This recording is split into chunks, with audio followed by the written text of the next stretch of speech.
some types of pamphlets available in the market for the purpose of publicity purpose. Yes or not? Say one pamphlet written by the particular company owner according to that about that particular cigars. Don't use X related cigars because some types of alcoholic material available in the particular cigars. This is called as a negative publicity. Yes or no? Some people can see the pamphlet. So Mr. X company related cigarettes or some alcohol is there. This is this is one we can use. One can once I can purchase. This is called as a one of the important factor for negative publicity. So this is called as a introduction to world business. So nowadays in India, one important concept is there. The concept is all the company people can use sampling system. There is no advertisement. There is no other mouth publicity. Sampling system is the one of the important parameter for increase the sale of a product. So this is a small introduction to the difference between global business and world business. Right. According to my topic, foreign direct investment (FDI) on Indian economic growth with a special reference to banking sector. This is my title. What is meant by foreign direct investment? Institutional investment. Basically, these two types of investments are made by some other country.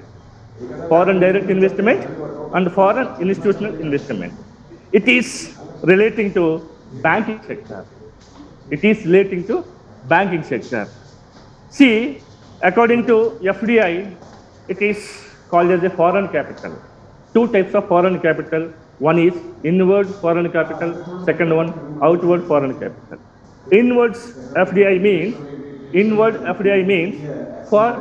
foreign capital invested in Indian resource is called as a inward FDI. Outward FDI means Indian capital invested in foreign resource. So this is the two types of foreign direct investments. According to the introduction is basically two types of routes enter into the India for the purpose of developing a resource. One is FIPB route, second one is SIA route. FIPB, Foreign Institutional Promotion Board, Secretariat Institute Assistant. So these are the basic things enter into the foreign direct investment in India. These are the routes. So the foreign direct investment acts as a bridge to fulfill the gap between investments and savings. Investment and savings. Basically, I already told you two types of FDI. This is called as a introduction to foreign direct investment. See, this is common factors considered in my research. These are institutional factors, Indian economic factors, select sectors, and growth factors. According to identify, the policymakers can change their policies on the basis of two types of factors: Indian factors, Indian economic factors, and global economic factors. The basic thing is the foreign direct investment provides a plenty of employment opportunity to the Indian people for the purpose of they are doing business and also providing opportunities. I've gone through the syllabus. These are the review of literature. That is my subject. Here, in my paper, the statement of the problem is nearly 196 countries are available in the market based on recognized by the stock market. In these countries, our country is 136 countries already explained.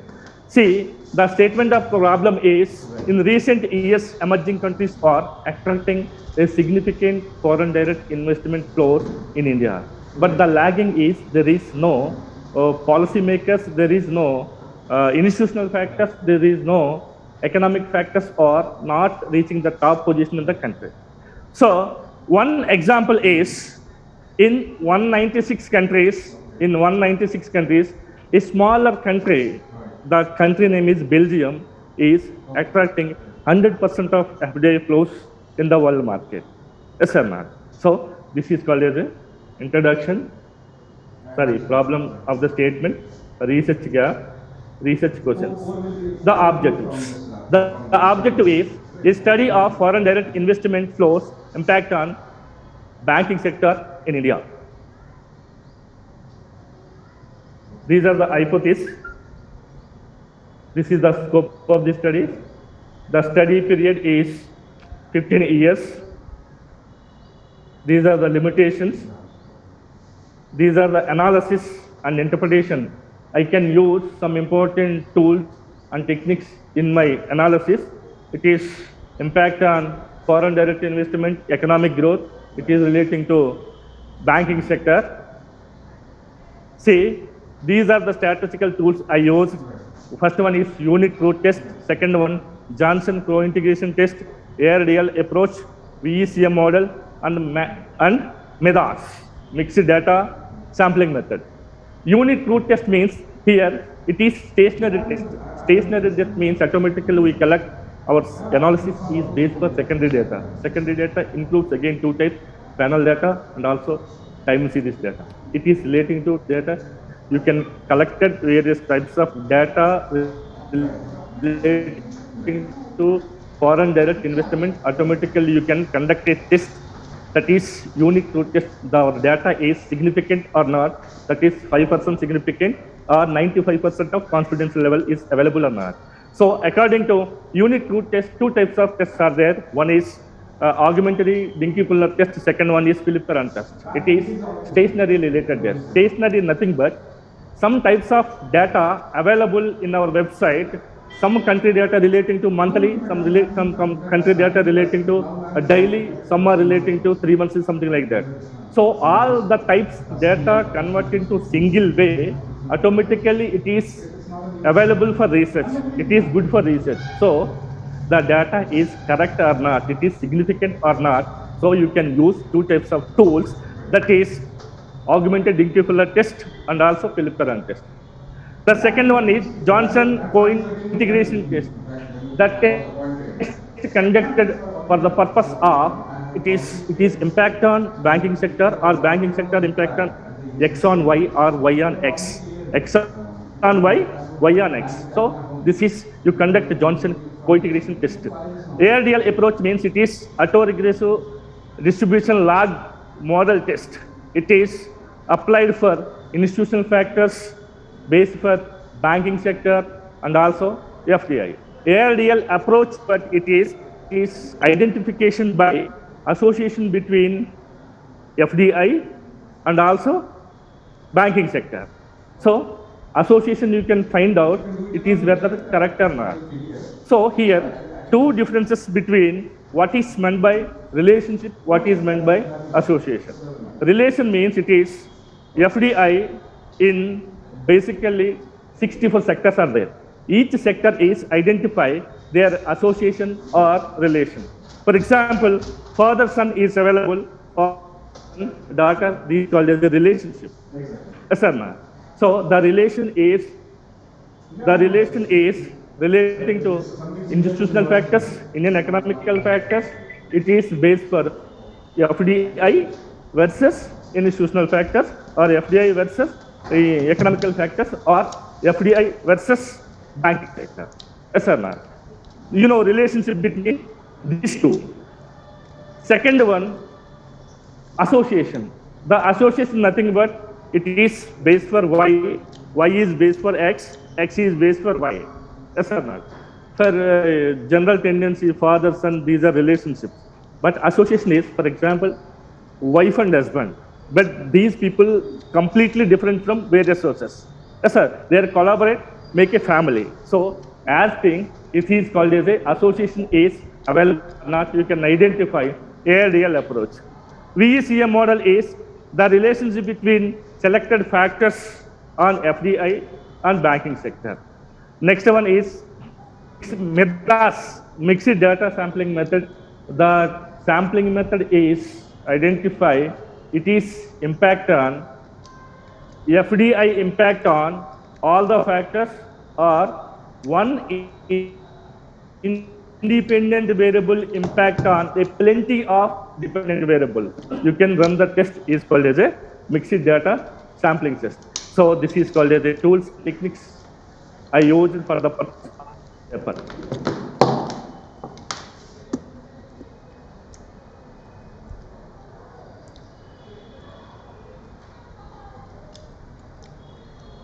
So this is test, unit root test, augmentary dingy puller test, the test conducted by the test for the purpose of whether the relationship or the stationary or the ideal is it is specific or not, you can identify banking sector, level of security, so that the data is fit or not, you can identify first of all. So the particular test for the purpose of conducted for the purpose of first difference or second difference. This is called as another Philipperan test for some significance. This is Johnson co-integration test for the conduct whether the variable is available or not.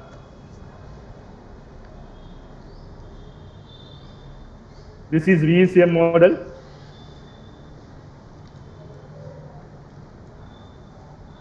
This is interpretation. This is where Agar criteria.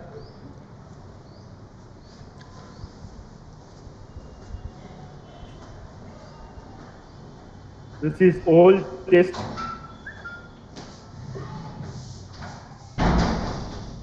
Okay. Findings, suggestions, conclusion.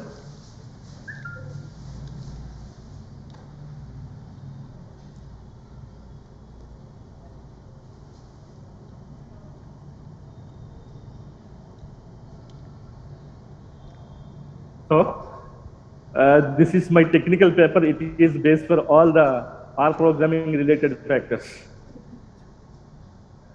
Okay, thank you.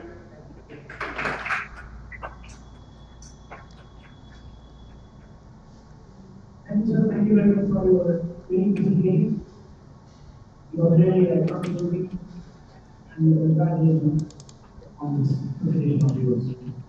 Next, I would like to call upon Dr. Sanjay Kumar Kavli to present the papers on contract.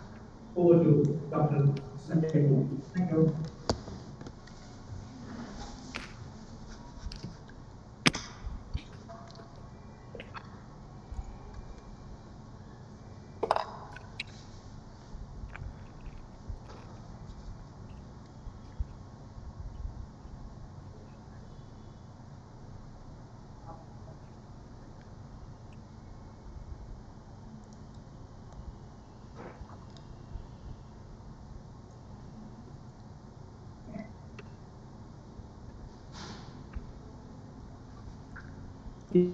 Yeah, good afternoon, one and all. Am I audible? Yes, sir. Yeah, good afternoon. And I congratulate Aristotle PG College for organizing the international conference on emerging trends in global business 2022. And special thanks to Dr. Lokasani Srinivas Reddy Garu, who has given this, who is a convener and also principal, has given the opportunity to present the paper, and also thanks to all the organizers and faculty members who have been working tirelessly on this conference. So today in this conference, my contribution for the paper will be, because this conference just has come around the corner about the budget. So I thought of why not present some insights about the budget, which was called Amrit Call Budget by the government. And this paper is presented by, along with me, the co-author, Dr. J. Varaprasad Reddy Garu, and who is Director and Professor TKR Institute of Management Science, and myself, Dr. Sanjay Kumar, Associate Professor and Academic Head, TKR Institute of Management Science. So without wasting further time, I just get into the paper. So you know that because this system has Amrit Call Budget by the Finance Minister Nirmala Sitaram, because for the next, it will be for the next 25 years, it will be on the part of the expansion and growth of the economy. because we will be, this is the 75th year of independence, and next year we will be celebrating the 100 years, means the coming time. So by the time India achieve 100 years of independence, so they should be the economy should be on the growth, on the fast track, on the growth and other factors.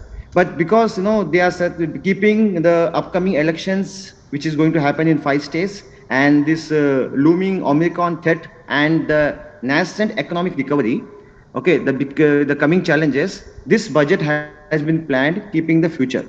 Of course, there are so many hits and misses in this budget, which we'll discuss, and what was given, okay, and what stayed out of this budget, we'll discuss. Now, let's look at the state of the economy. The government projects India's economy, which projects the growth has 9.2%. Of course, this is tentative, but because we may see presently the figures going much below the rate which is estimated by the government. But hopefully we can recover from this budget. And also the India's gross GDP in dollar terms has been crossed already $3 trillion, which is a good news. Of course, there is a fiscal which is projected as 6.9% of the fiscal, has again 6.8, which is little higher. Now, fiscal is fiscal deficit is nothing but the shortcoming which the government spending more of expenditure over income, and fiscal is related to is a term which is used related to the revenue of the government and the taxes collected by the government. Okay, now, so there is surely a gap, and definitely, as I see today's news, just I think 1 hour back, the Foreign Secretary, Mr. Tarun Bajaj, has told that maybe the revenues earned by the government in the upcoming time may surely reduce the fiscal deficit. Now, one thing I must tell you, because we have students also here, and because for your knowledge, that is fiscal. Whenever you have a fiscal deficit, it will surely coming in the coming time. It is increasing more, rising over and over time. It may directly leads to the inflation. Sanjay Kumar. Yeah. Sanjay Kumar, sorry for the interruption. Yeah. Your slides are not on the screen, please. Could you please share it? Oh, You're not getting your slides, yes. please. I'm sorry. Yeah, yeah. On the radio. Thank Yeah, you. yeah. Yeah, yeah, yeah.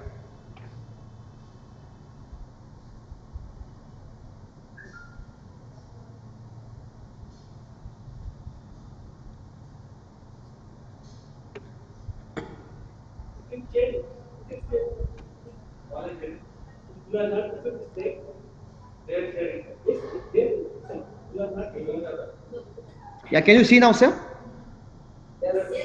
Yes, yes, yeah. Sorry for that. Yeah. Yeah, so these are the key points. And now the state of economy we are discussing, because we are on the fast track and try to convert the present slow pace economy into a fast track economy. Hence it is called Amit called budget. Amit means a nectar, is elixir. Okay, let's see how it is elixir for some sectors and not for others, because so many sectors were left out. Now, let's take the housing and urban planning sector, which was under the PM Awas Yojana was allocated 48 crores of rupees, and which is little higher compared to last budget, and 8 lakh dwellings which will be built by then the PM beneficiary fund.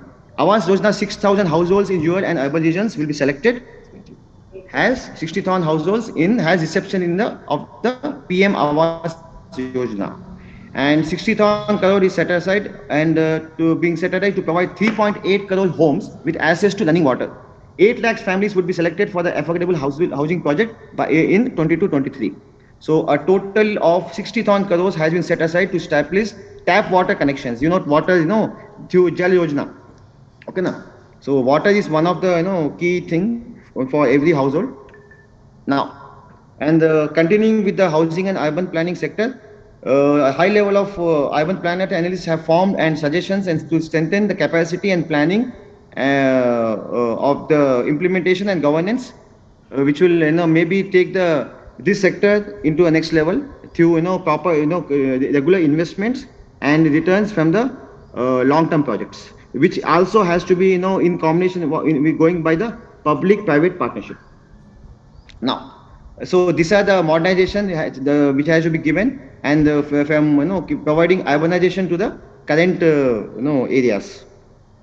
Now, let's talk about because in railways, because 4,400 new Vande Mataram trains have been sanctioned and developed under new products for small farmers and MSMCs. So giving a little boost to that particular sector, micro, small and medium enterprises.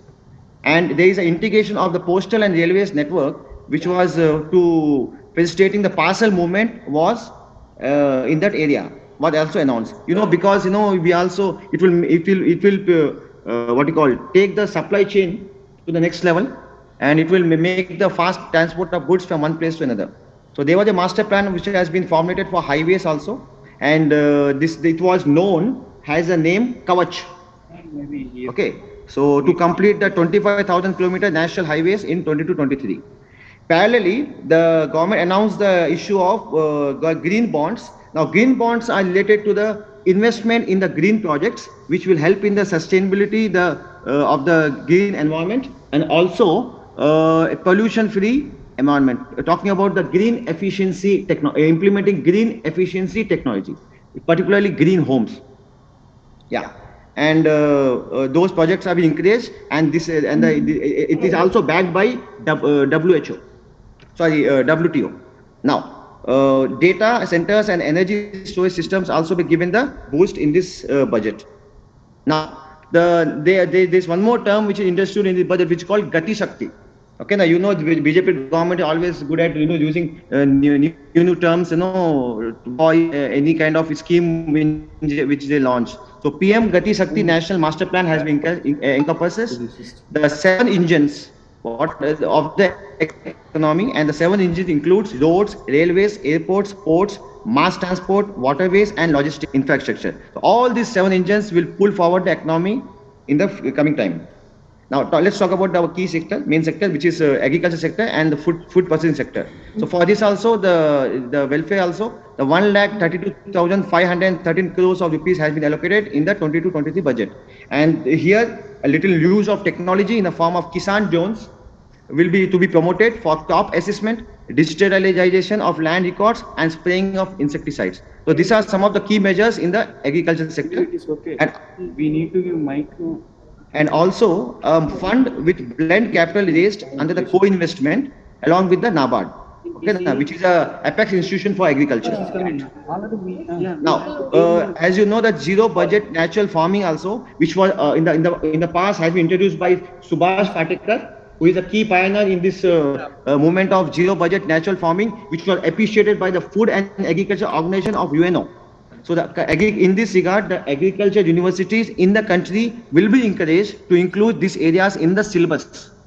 So one must know, the students, you must know that how to what you call in the coming time you should part of the zero budget natural farming, which is chemical free farming, organized farm, organic farming. Now education. So little good news for in our sector, education sector, as we all are in education sector.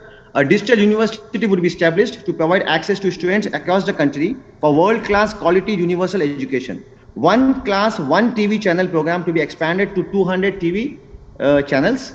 Sound 100. And virtual labs and skilling e-labs will be established to promote critical thinking skills and simulated learning environment. See, we all learn theory, but when it comes to application, technical know-how, it is always we lag behind. So under the it will always boost the research and development part of it. So the digital ecosystem for skilling and livelihood, and the Dist Stack e-portal. The Dist Stack e-portal will be launched is a new word which is introduced, where it will help the union budget for skilling, upskilling, reskilling that can be done through this portal. Okay, and it will provide the industrial training, okay, to the job holders, so that they can upgrade their skills and get the better opportunities in the companies. So the jobless problem will be solved by upskilling their skills in the coming times. Now, so the AICT, the AICT, which is the apex institution, will lead the way in developing urban planning programs. And also there was an increase in the PM's e-Vidya 12 one class one TV channel scheme. Also is there, as you see, there are so many channels are there, which are also helpful, especially in this pandemic time. Now, healthcare, which is a key. So, healthcare sector has been allocated 86,200 crores in the union budget, and in particularly, I must mention here a national telemental health program will be launched to improve the access to quality mental health counseling and care services. You know that everybody was online, everything was locked down in pandemic, so there was an impact on the mental, development of the children, mental development of the, people. Okay, we have become mentally stressed. Okay, now, so there were so many, health related issues, mental health issues had come up. So there was a program, there was a scheme which will launch by the government in this budget for improving the quality of the mental health. And there will be an open platform for natural digital health ecosystem which will be rolled out. It includes computerized registers of healthcare providers and institutions, a unique health identity, and universal admission to healthcare services. So you will be issuing some health cards which will help you to multiple benefits you can take in the various health centers and hospitals. And here, National Health Mission, the budget allocation was 36,576 crores in 21-22, and now it has to 37,000 crores to 22-23. So little thing was done for health sector also.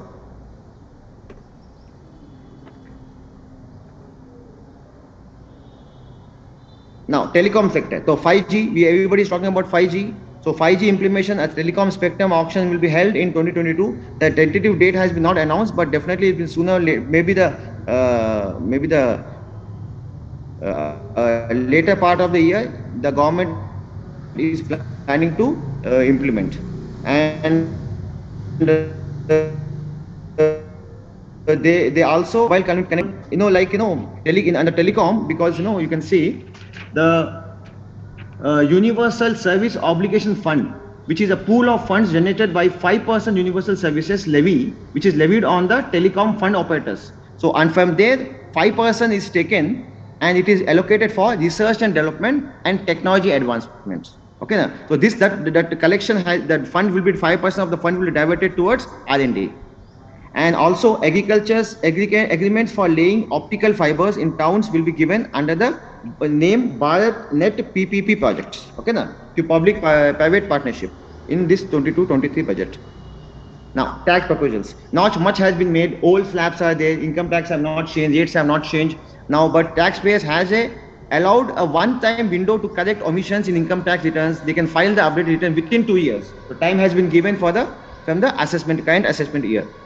Now, 30% tax on income from transfer of virtual digital assets. Now, virtual digital assets, I can talk about Bitcoin, cryptocurrency, okay, and blockchain.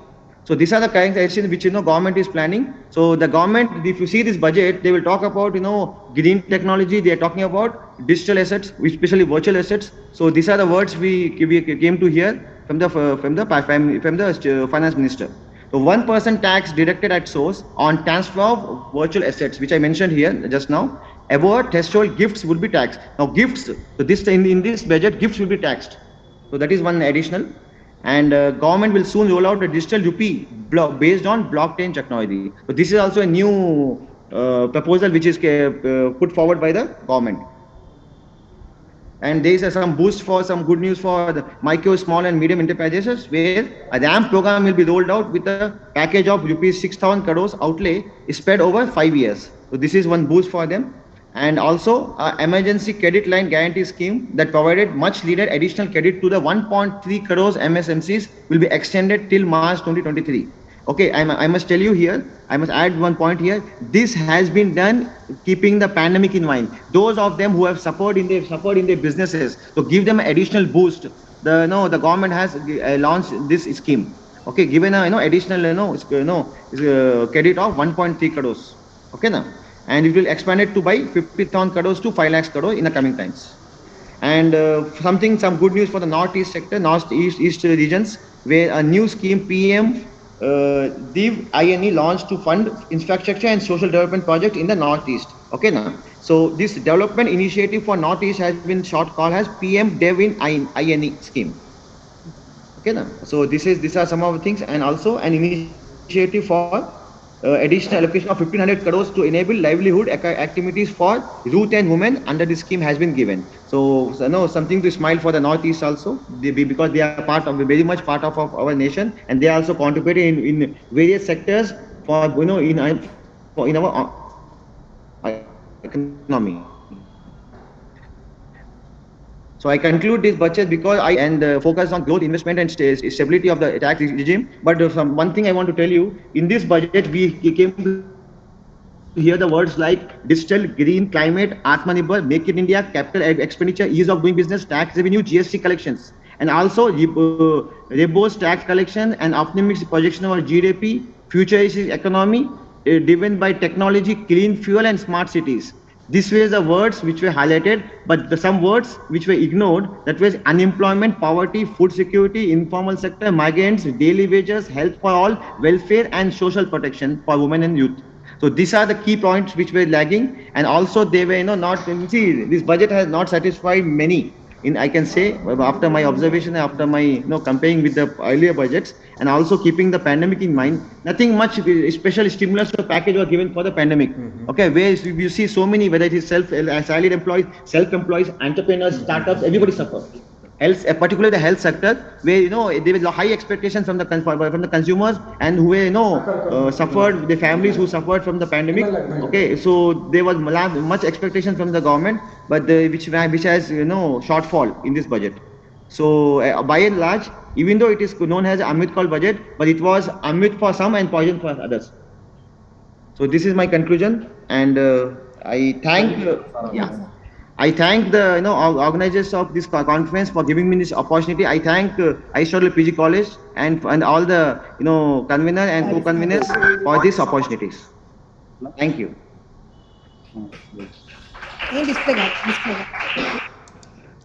Dr. Sanjay, thank you very much for your valuable presentation. We are grateful to you for Claps, having yeah, member of this international conference. The next.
Sir, I'm there.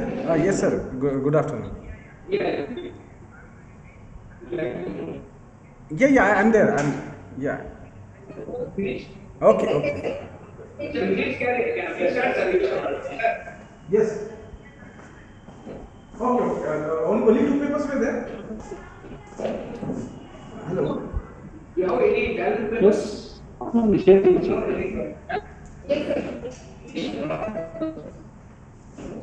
Yeah, yeah. And after that, I have to sum up. That is what you want. Uh,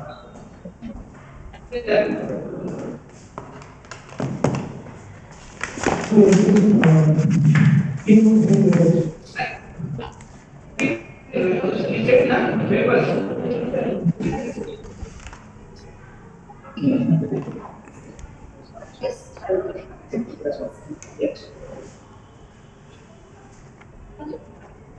follow the lecture Dr. B. Chilkur, I was here on the topic, the new study or field of education system in transforming traditional education to e-learning. Thank you very much. Very good afternoon, everyone. I hope everybody is eager to go for lunch. I don't want to waste your time. Time is very precious. And can I have a mic? Yeah, it's very honor to present our paper. Before that, I thank Dr. L. Srinivas Reddy for giving such kind of an opportunity for us in presenting the paper. And I thank Krishna Reddy garu, who is the chairperson of this institute. Okay, and I thank the colleagues and the students who are there here. I don't want to waste the time. I said it's very important. The time is very precious for us.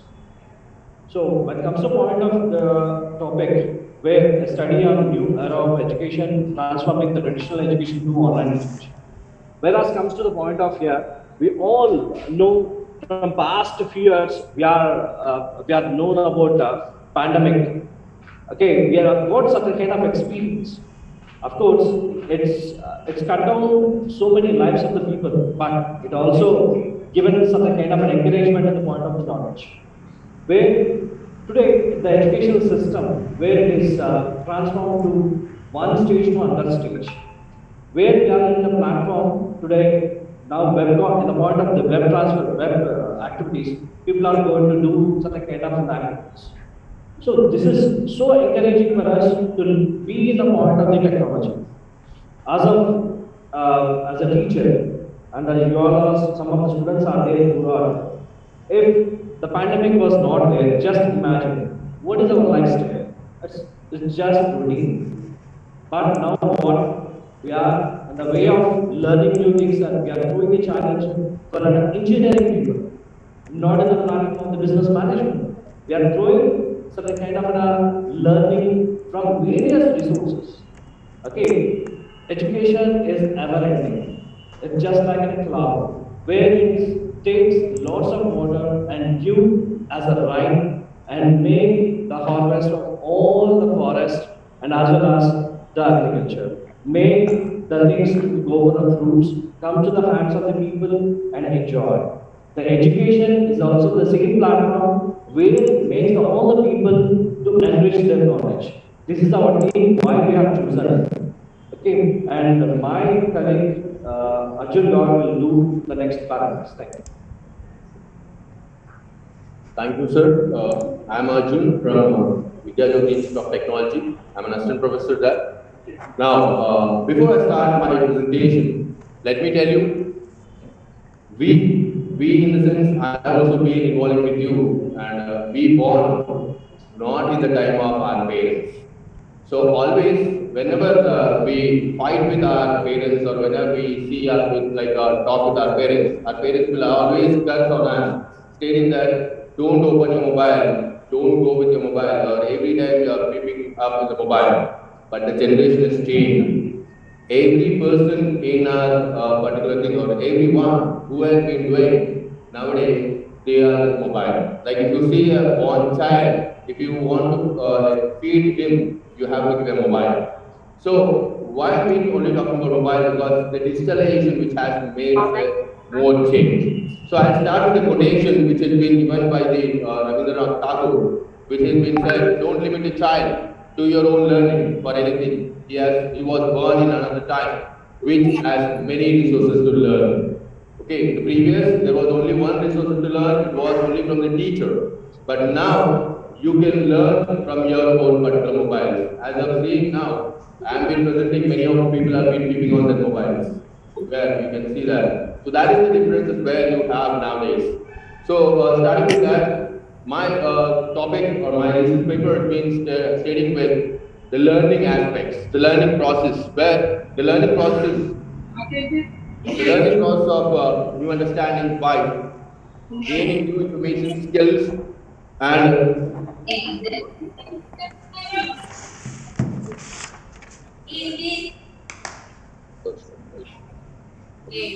so there's the one where learning is the process of new understanding by new knowledge, information, skills, values, attitudes, preferences, knowledge, behaviors, where we have multi ways to learn. We have different ways to learn. In this article or in this research paper, we have been concentrating on two ways. One is traditional learning and the other one is e-learning. Right? Traditional learning, we have already been known, we have already been seen with our parents, where the parents used to go only for schools and they used to only learn from the teachers. And nowadays, the e-learning has changed the total learning system where everyone can learn by their own way, by their own understanding, by their own practical knowledge.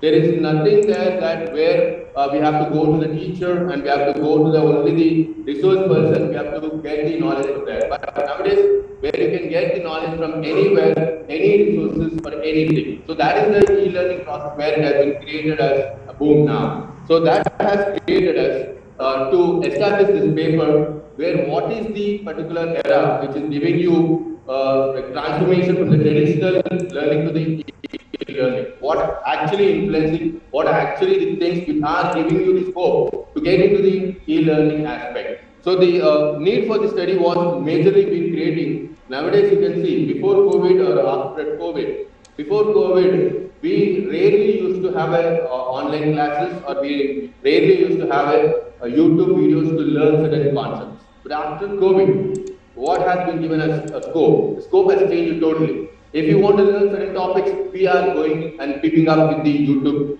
to get some concepts. Or not only concepts, we have been having multiple activity games, like you can say Byju's, or like you can say Vedantas, or you can say the concepts in schools where it has been developed digitalization. So that has been given us a scope, or that has been given us a need to establish this paper.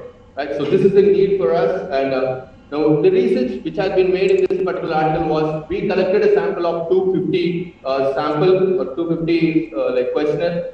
250 sample, but the 250 sample we had got only 200 as a valid stage because 50 was being not being perfectly answered. There was certain bias questions, there was not answered some questions, so we had been treated 50 questions and we had been took only 200 as a stage. And the sampling methodology was convenient sampling, and we took mostly from our own particular student itself. That's what we made a convenient sampling. And the research tool was structured quest.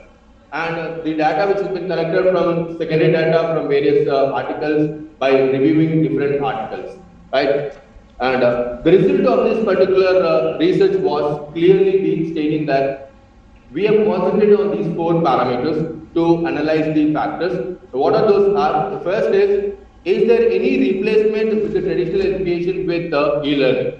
If we really been changing a traditional education to the e-learning, what is the effect? What is the thing? What the users are been expecting of? So many of the people, many of the people who are being given as a respondents, they are seeking for a new online education rather than traditional based, rather than classroom environment, rather than lecture based. They want to have a practical base. They want to have certain differences than the traditional aspect. So that was the result which we got at. And the other one was any standards or the standards of the quality from internet learning from the compared to the traditional learning. If there is any change, so there was no change at all. Whatever the standard learning, the traditional learning you have been getting, you will be getting in the e-learning effective manner, concepts more, right? And we have been seen in a different ways and a different things. Is there any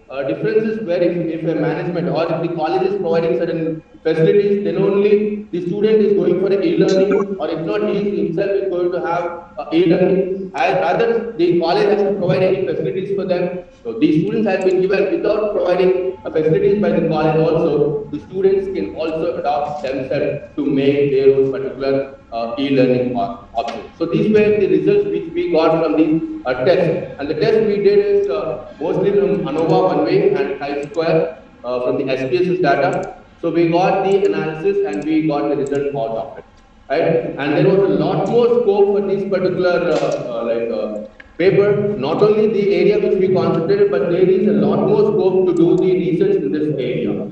Right? Thank you, and thanks for giving me the opportunity to give the presentation on this article. Thank you.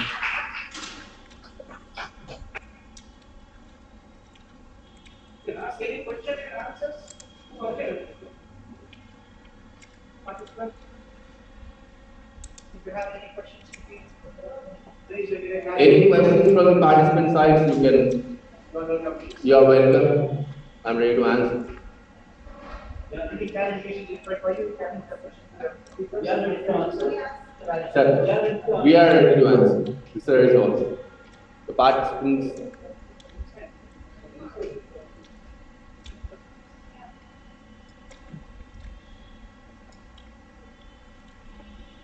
Arjun, can I ask a question? I am Dr. Mukul Burgate. Yes, sir. Am I audible to you? Yes, sir. Yes, sir. Yes, Arjun. It's a night presentation. Topic is also good. My basic question is, see, it's a very common question which is being asked. How do you compare the benefits of online learning or traditional? At the same time, the traditional's benefit or online, which would you suggest for UG courses, PG courses, and for school-going children? What is ideal according to you? All the way, sir. Not UG and PG, sir. We have been considered from the schooling till PG. We have been gone from the schooling till the PG courses. Whatever you are going to have, we want to have certain changes in the education field and we want to get into the online. So I'm not totally saying that we need to get total education in the online sector. There has to be some parameters where you need to get into the online factors so that the students can also get some knowledge over from that.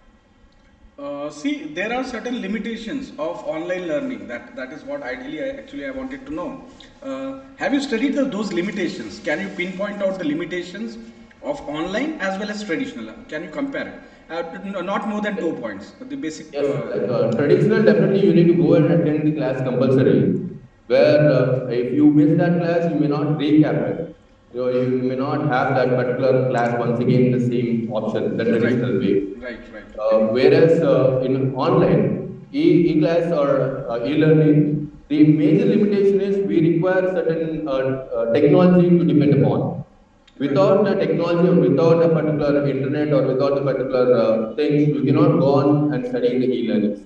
That is the limitation for the e-learning. And traditional aspect, definitely you need to go for the resource person and get the knowledge from there, where you cannot get from wherever you require, wherever you want to have your own particular learning aspects. In a traditional, you cannot get into it, but e-learning you can get from wherever the information you require. For example, if I say I want certain information on the basis which you can present me now, so that I can understand from that. That can be possible from the e-learning. But in a traditional learning, it cannot be possible. Where you have to listen to me by sitting in my class and by being there with me only, then only you can understand the particular things.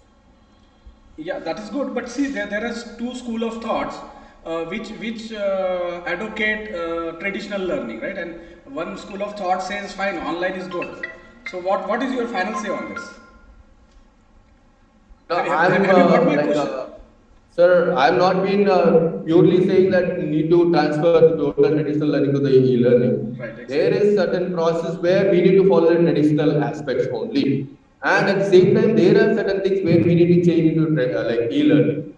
E-learning like activity-based options, or we need to have update our own technology or update ourselves to make ourselves learning aspects more. Right. Thank you so much, Arjun. It was Thank you, sir. wonderful talking to you. Thank you so much. Thank you, sir. Thank you very much. Thank you, guys. Thank you.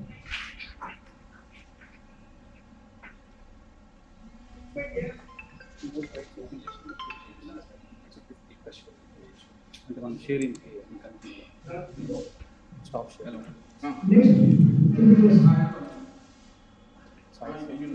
Science Rangareddy and India of Aristotle device on the topic, a study of economic factors and various challenges of startup in global scenario. Over to the presenter. Thank you.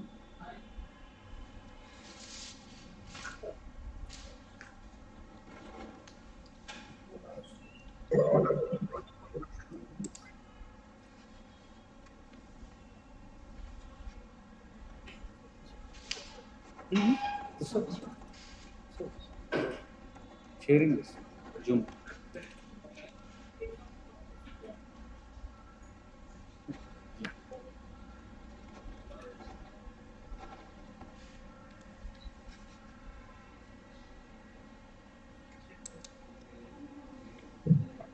A very good afternoon to all the dignitaries, principal sir, HOD sir, teaching and non-teaching staff, and my dear friends. Myself, Shravanti Ramanagala, currently pursuing MBA second year in Aristotle PG College.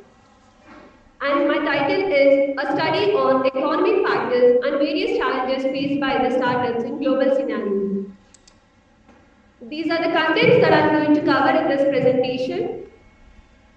As we all know that India is a country where continuous developing activities like new innovations, new ideas, new startups, technology advancements is going to take place. But there are some economic factors and challenges that are going to impact the success of the startups. The objectives of my review paper is to dive into the economic factors that are affecting the innovations in the startups and to aware about the challenges faced by the startups.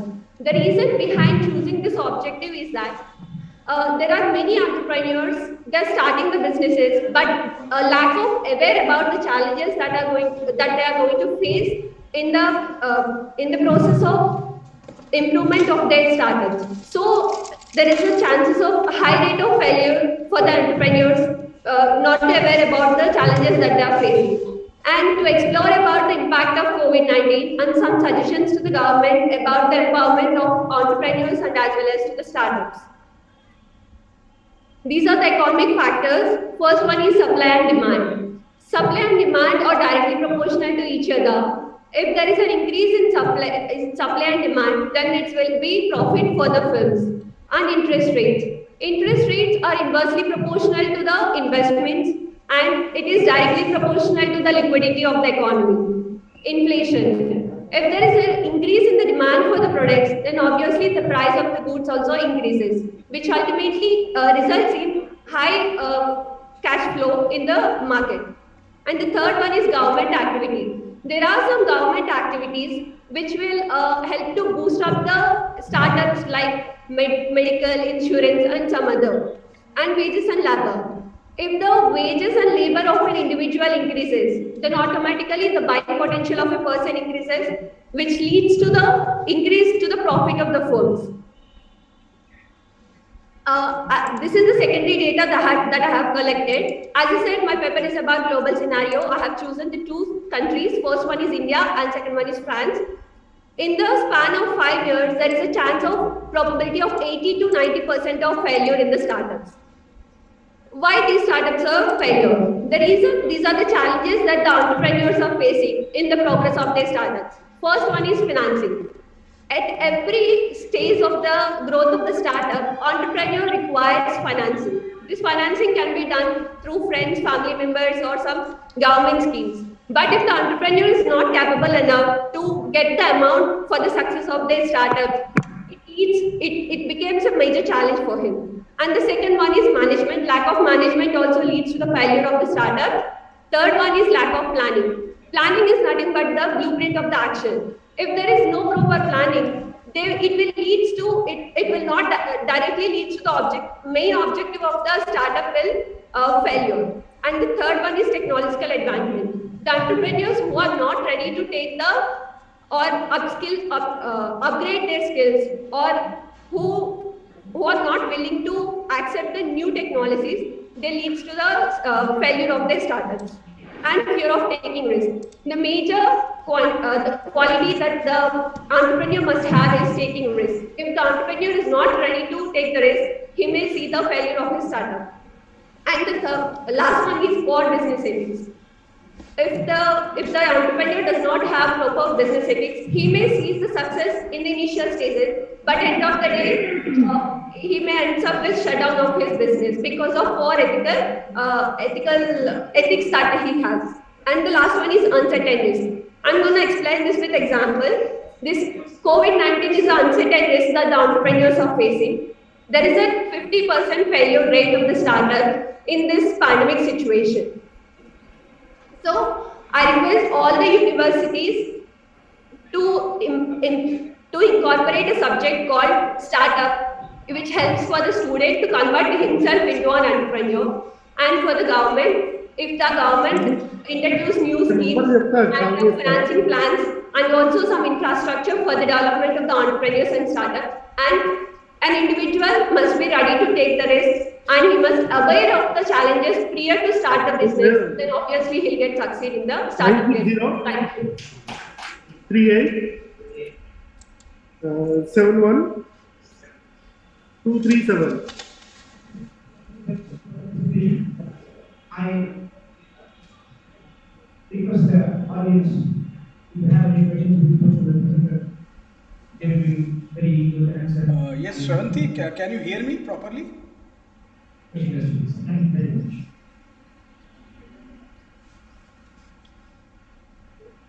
Hello, sir. I would like to ask one small question. Yes, please. Go ahead with the question, sir. Thank you. If you please permit, then I'll go ahead with the question.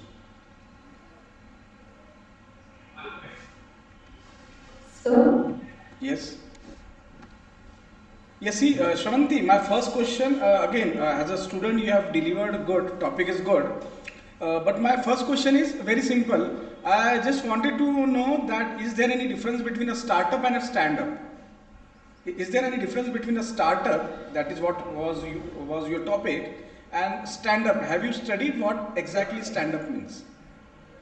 according to my knowledge, I thought if we convert idea initially into a business, it is called startup. And if we got success and we run it for the few years, then we call it as a stand-up. So, No, not exactly. Fine. Anyway, my second question is again very simple. See, stand-up is something which is meant for women entrepreneurs, right? For people from economically deprived or socially deprived class. That stands for stand-up. In fact, you can go through it. There is a differentiation. Both belongs to startups only, right? Both promote startups. Startup itself is promoting startups, that is new and budding entrepreneurs, right? Starting of new enterprise. Whereas stand-up something is for the weaker section of the society, I would say, right? Somebody coming from reserve category, SC, ST, they have separate schemes. For women entrepreneurs, there are separate scheme. Fine, that is one. Second question is again very simple. What are the major reasons for failure of a startup? Because see, there are plenty of startups which are starting every day, right? Everybody, every individual on this earth have unique idea. It is said that almost 20 ideas is going to strike you in your lifetime. 20 ideas आपको strike होंगे, those are going to be very unique in nature, which can be successful, but not all startups are successful. There are plenty of startups which has failed miserably, right? So what is the first probable reason the startup fails? so in the presentation, I have listed some of the challenges, sir. And one more thing is that entrepreneurs initially thought that they'll get the profits in 1 to 2 years or 1 to 3 years, but they not wait for a longer time. But for our idea into convert into a successful business, I think that we have to wait for a longer run for the startups without stepping back. Right. Okay. Fine. I'll take that. Good. Okay. Thank you so much, Shravanti. A nice presentation. Thank you.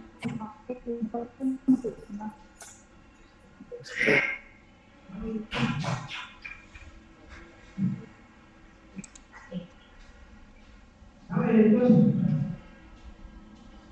Dr. Gulab to deliver his talk in this international conference, please. Over to Dr. Gulab.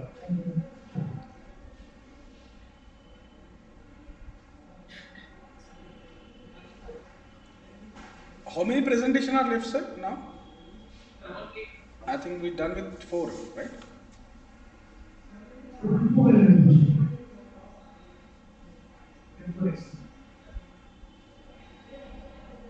Only two. Only two. Okay, fine. We can proceed with next.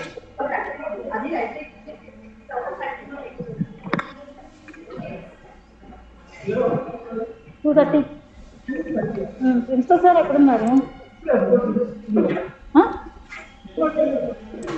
Chairman sir దగ్గరకా?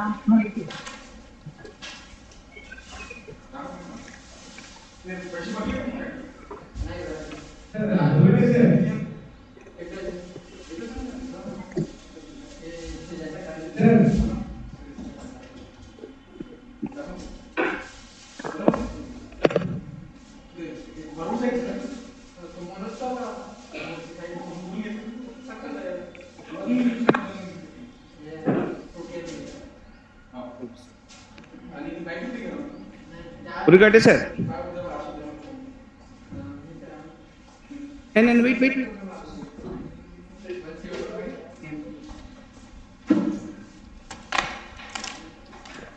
Sir, hello.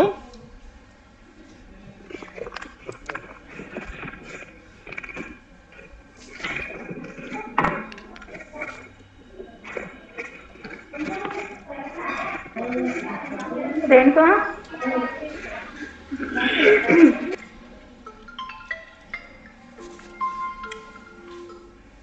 Yes, sir. Hello. Yeah, please conclude it, sir. Hello.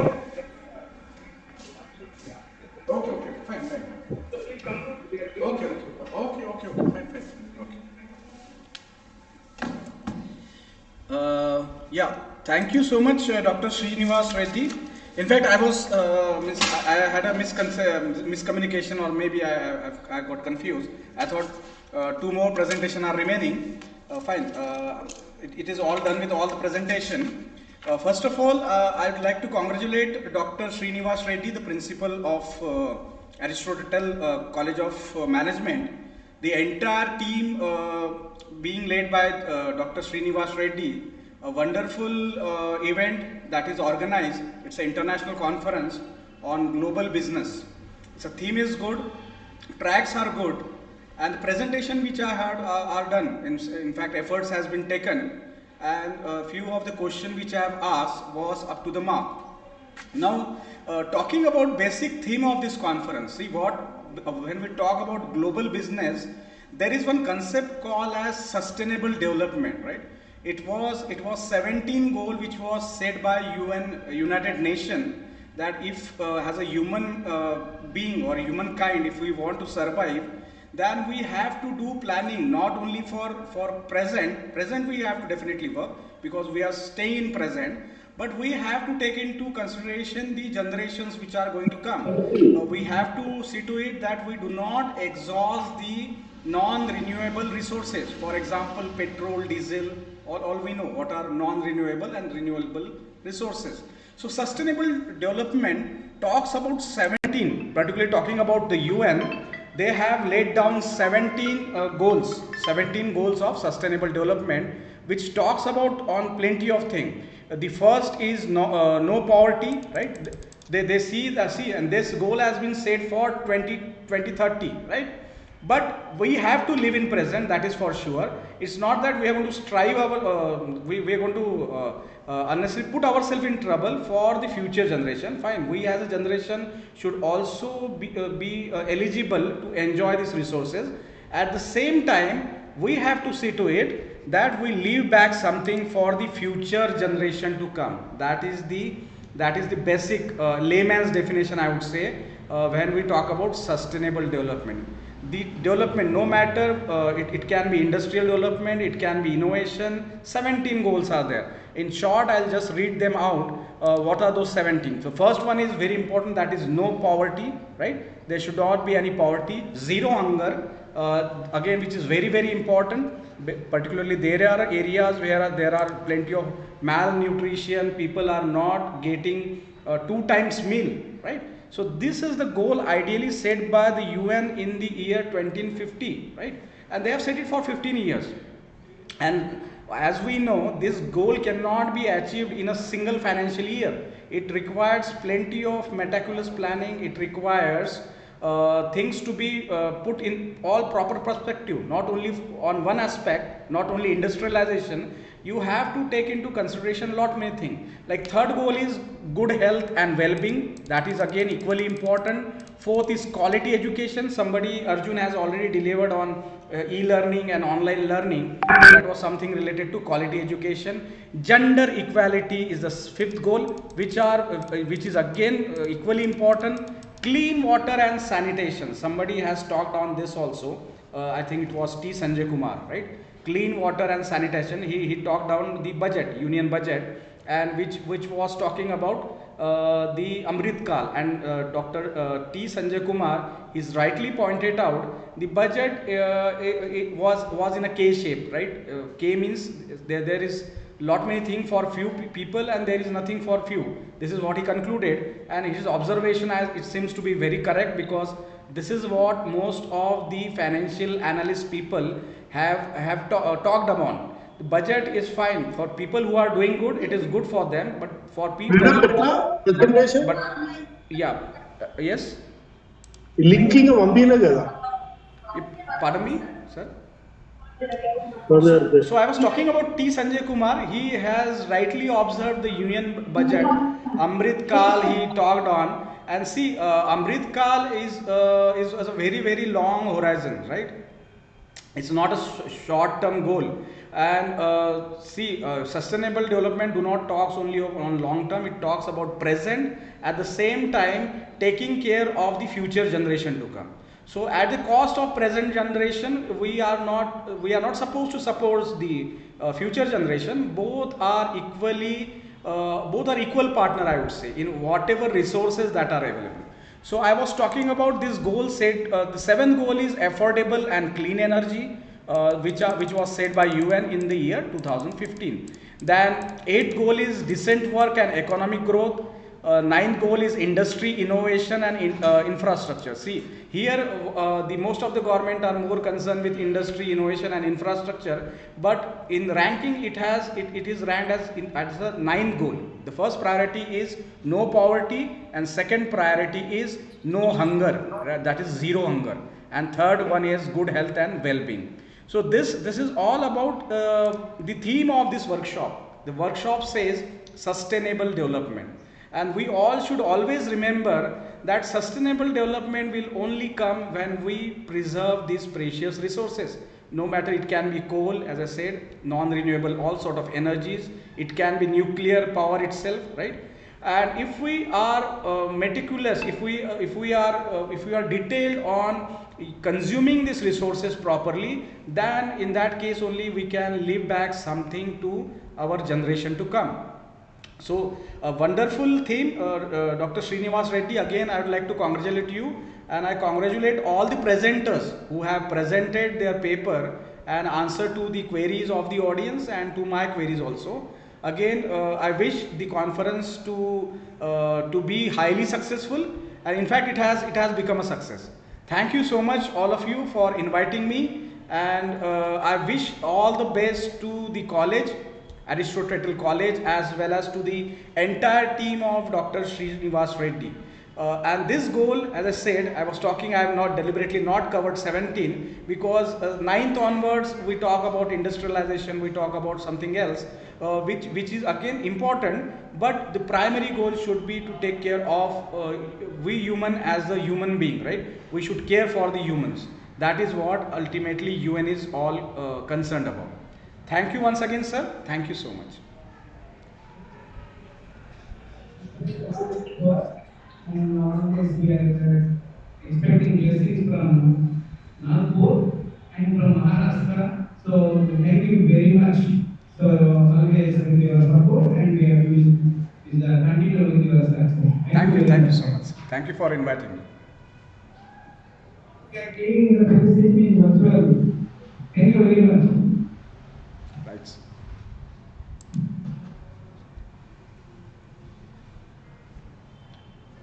As a session consultant, I request our instructor to present over speech to our state person, Dr.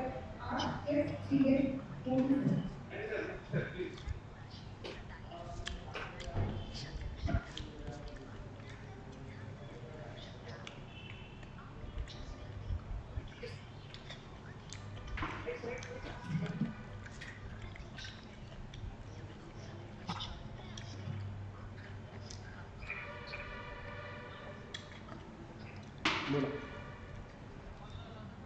Me news लावा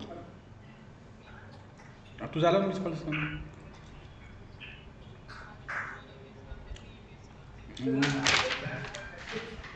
संत्र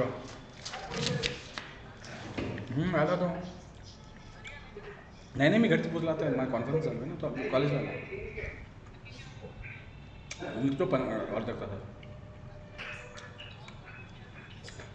अबे एकच dozen आणलं त्यानं